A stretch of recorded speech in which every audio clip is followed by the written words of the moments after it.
Islam, Beye. It is March the 16th, 2019. I'm in Annapolis, Maryland at Whole Foods. And as a Hebrew Muslim, as your wife, this lifetime, my nationality is Moorish American.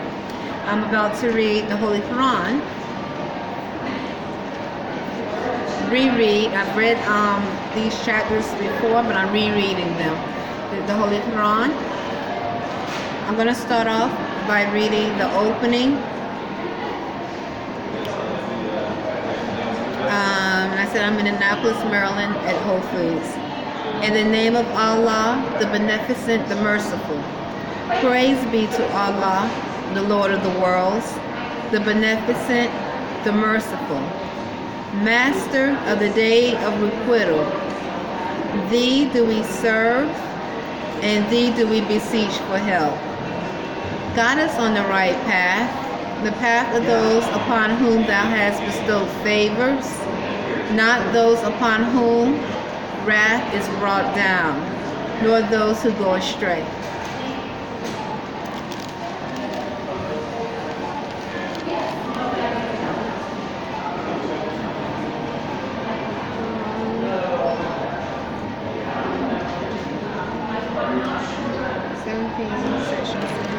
And I'm going to start off with section 22, chapter 2, section 22. I'm rereading chapter 2, starting with section 22.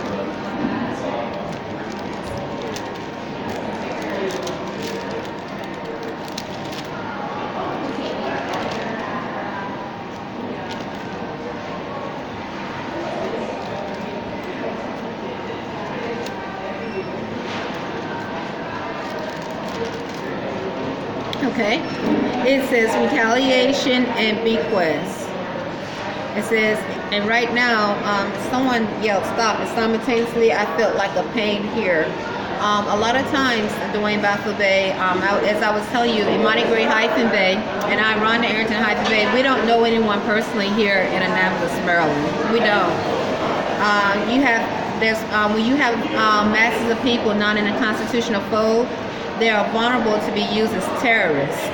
They could be radical Christians, radical Catholics, and radical people that follow a form of Islam. And they are easily and vulnerable to be used as terrorists, spiritually and physically. And plus they have the science that causes masses to be telepathic.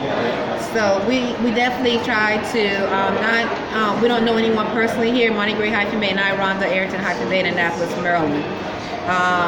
Because once again, when you have a large amount of people not in a constitutional fold, they haven't been naturalized properly, then they are vulnerable to be used as terrorists. The Army is here, Fort Meade, but I don't know if they are operating under a foreign jurisdiction or have they taken an oath and affirmed to uphold the Constitution, Abraham Lincoln's proclamation. The Navy is here. I've been told that the Navy is behind Burger King, or some form of the Navy is behind Burger King. Many of them come into Burger King, but I don't know if they've been affirmed or have affirmed or have taken an oath to uphold the Constitution or Abraham Lincoln's proclamations. If they have not, then they are operating under foreign jurisdiction. And then I question the Commander-in-Chief, have he been naturalized and to uphold the Constitution and Abraham Lincoln's proclamations and 13th Amendment 20 sections properly?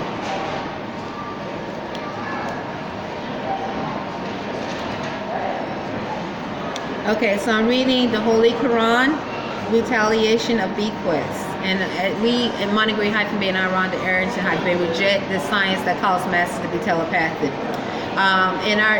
We have learned, and I'm thankful through Prophet Noble Ali teaching, we are to try our best to not cause harm through our thoughts, words, and deeds. This is demonstrating who our ancient forefathers are, who our ancient foremothers are, who our mothers are, our ancient ancestors were, and we are still today without doubt or contradiction. And so those that behave that way, either they are possessed is connected to the science of telepathy, and they probably also demonstrating whatever creation they came from. Okay, so section 22, retaliation and bequest. It is not righteousness that you turn your faces towards the east and the west, but righteous is the one who believes in Allah and the last day, and the angels, and the book, and the prophets, and gives away wealth out of love for him to the near of kin and the orphans, and the needy, and the wayfarer, and to those who ask, and to set slaves free, and keep up prayer and pays the poor rate, and the performers of their promise when they make a promise, and the patient in distress and affliction and in the time of conflict. These are they who are truthful, and these are they who keep their duty. O you who believe, retaliation is prescribed for you in the matter of the slain, the free for the free, and the slave for the slave, and the female for the female. But if remission is made to one by his aggrieved brother, persecution for blood money should be according to usage, and payment to him in a good manner. This is an elevation from your Lord and a mercy. Whoever exceeds the limit after this will have a painful chastisement. Okay, I'm going to reread that again. It says, I'm going to start with part of 178 verse. It says, and the performers of their promise when they make a promise, and the patient in distress and affliction, and in the time of conflict. These are they who are truthful, and these are they who keep their duty. O you who believe, retaliation is prescribed for you in the matter of the slain, the free for the free, and the slave for the slave, and the female for the female. But if remission is made to one by his aggrieved brother, persecution for blood money should be according to usage, and payment to him in a good manner. This is an elevation from your Lord and a mercy. Whoever exceeds the limit after this will have a painful chastisement.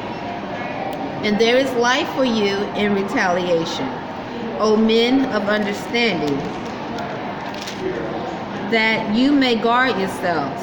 It is prescribed for you when death approaches one of you, if he leaves behind wealth for parents and near relatives, to make a bequest in a kindly manner. It is incumbent upon the dutiful. Then whoever changes it after he has heard it, the sin of it is only upon those who change it. Surely Allah is hearing and knowing. But if one fears a wrong or a sinful course on the part of the tester and affects an agreement between the parties, there is no blame on him. Surely Allah is forgiving and merciful. Section 23, fasting. O you who believe, fasting is prescribed for you, as it was prescribed for those before you, so that you may guard against evil. For a certain number of days, but whoever among you is sick or on a journey, he shall fast a like number of other days. And those who find it extremely hard may effect redemption by feeding a poor man?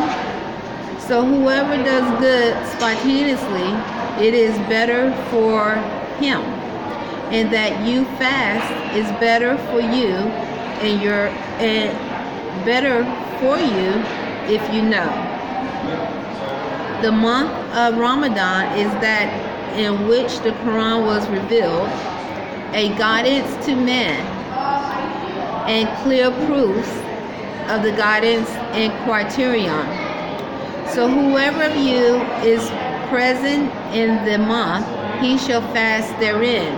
And whoever is sick or on a journey, he shall fast alike.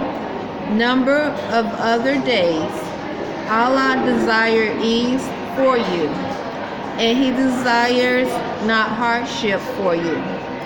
And he desires that you should complete the number and that you should exalt the greatness of Allah for having guided you, and that you may give thanks. And when my servants ask thee concerning me, surely I am near. I answer the prayer of the suppliant when he calls on me. So they should hear my call and believe in me, and they may walk in the right way. It is made lawful for you to go in your wives on the night of the fast, that are an apparel for you, and you are an apparel for them. Allah knows that you acted unjustly to yourselves, so he turned to you in mercy and removed the burden from you.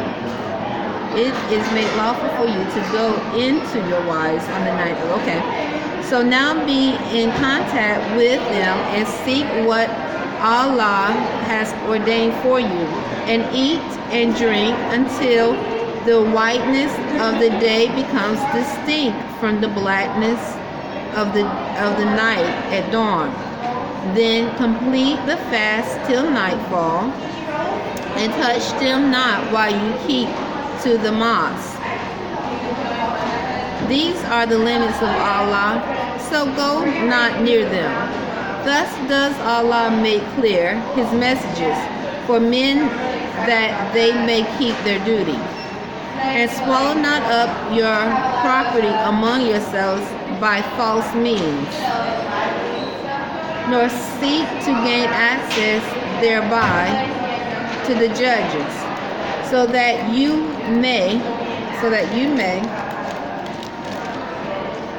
swallow up a part of the property of man wrongfully while you know. Fighting in defense. Section 24. They ask thee of the new moons. Say, they are times appointed for men and for the pilgrimage. And it is not righteous that you enter the house by their backs. But he is righteous who keeps his duty, and go into the houses by their doors, and keep your duty to Allah, that you may be successful. And fight in the way of Allah against those who fight against you, but be not aggressive. Surely Allah loves not the aggressors. And kill them wherever you find them, and drive them out from where they drove you out.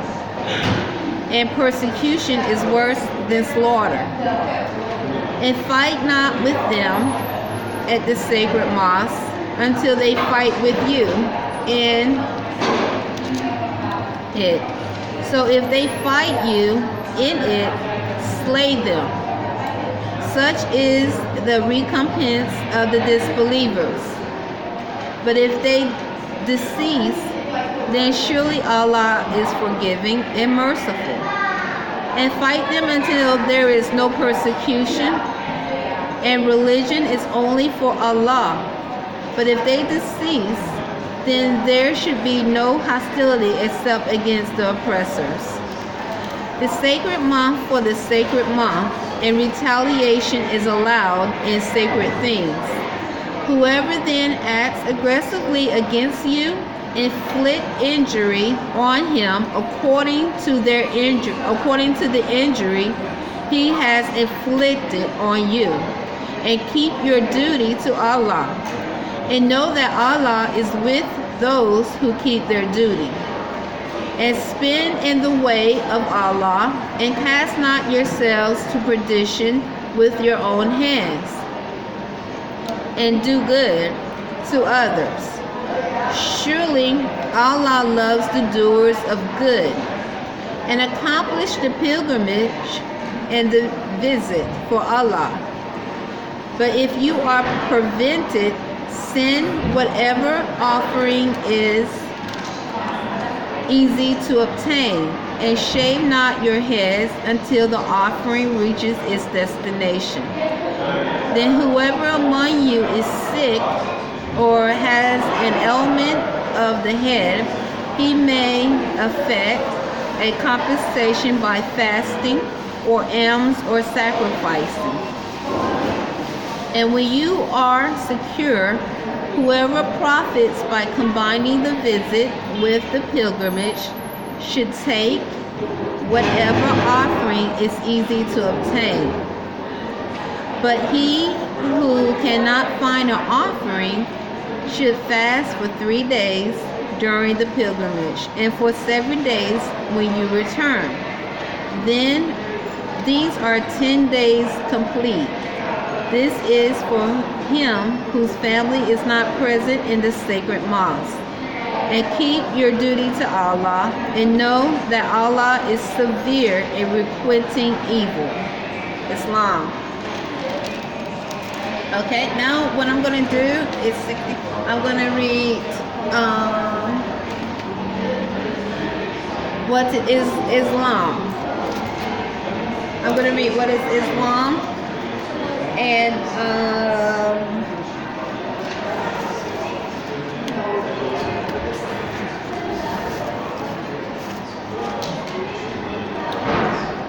part of the Bill of Rights.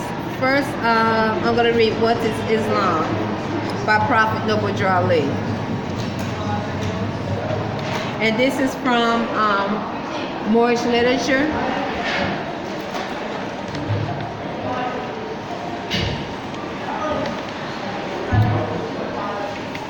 What is Islam? Islam is a very simple faith. It requires man to recognize his duties towards God Allah, his creator, and his fellow creatures. It teaches the supreme duty of living at peace with one's surrounding. It is preeminently the religion of peace. The very name Islam means peace. The goal of a man's life, according to Islam, is peace with everything. Peace with Allah and peace with man. The Quran, the holy book of Islam, tells us that the final abode of man is the house of peace, where no vain word or sinful discourse will be heard. The holy divine prophet, Noble Ali, says that a follower of Islam, in the true sense of the word, is one whose hands, tongue, and thoughts do not hurt others. Object of man's life, according to Islam, is its complete unfoldment. Islam teaches that man is born with unlimited capacities for progress. Islam does not support the idea that man was born in sin. It teaches that everyone has within him the seed of perfect development, and it rests solely with himself to make or mar his fortune. The carnal doctrine of Islam is the unity of the Father Allah. We believe in one God, Allah, who is all God, all mercy, and all power. He is perfect and holy, all wisdom, all knowledge, and all truth. These are some of his great attributes so far as we can understand. He is free from all defects, holy and transcendent. He is personal to us in so far as we see his attributes working for us and in us. But he is nevertheless impersonal because he is infinite, perfect, and holy. We do not believe that death, decay, or sleep overtake him. Neither do we believe that he is an helplessly inactive and inert force.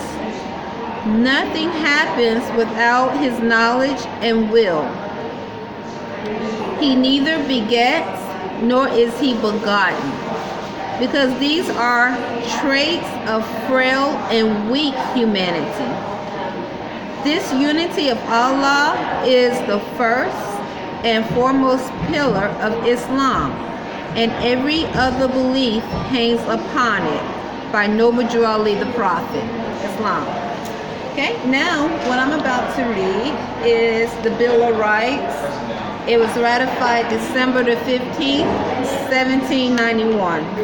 I would like to read, I know I read 6 through 10. Okay, I'm going to read Amendment 1.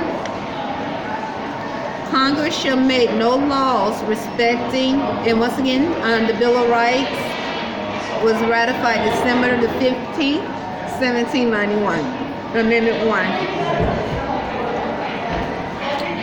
Congress shall make no laws respecting an establishment of religion or prohibiting the free exercise thereof, or abridging the freedom of speech, or of the press, or the right of the people peaceably to assemble, and to petition the government for a redress of grievances. Amendment 2. A well-regulated militia being necessary to the security of free state, the right of the people to keep and bear arms shall not be infringed. Amendment 3. No soldier shall, in time of peace, be quartered in any house without the consent of the owner, nor in time of war, but in a manner to be prescribed by law. Okay. Now I'm going to read the 13th Amendment with 20 sections, section 1 and 2.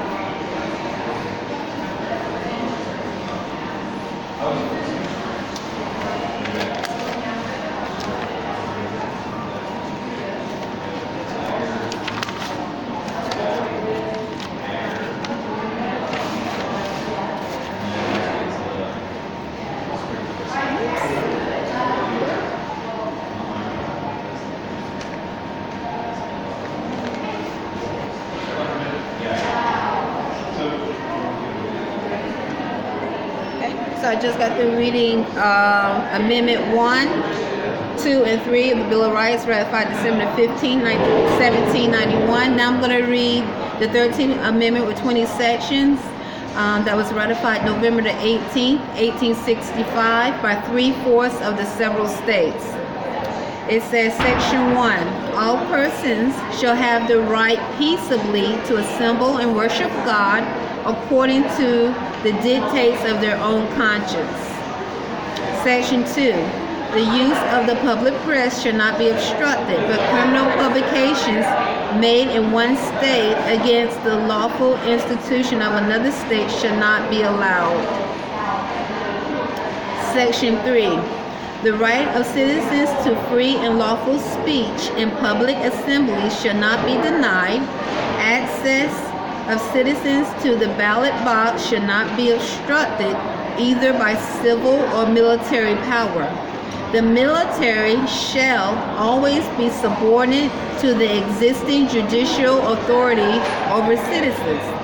The privilege of the writ habeas corpus shall never be suspended in the presence of the judicial authority.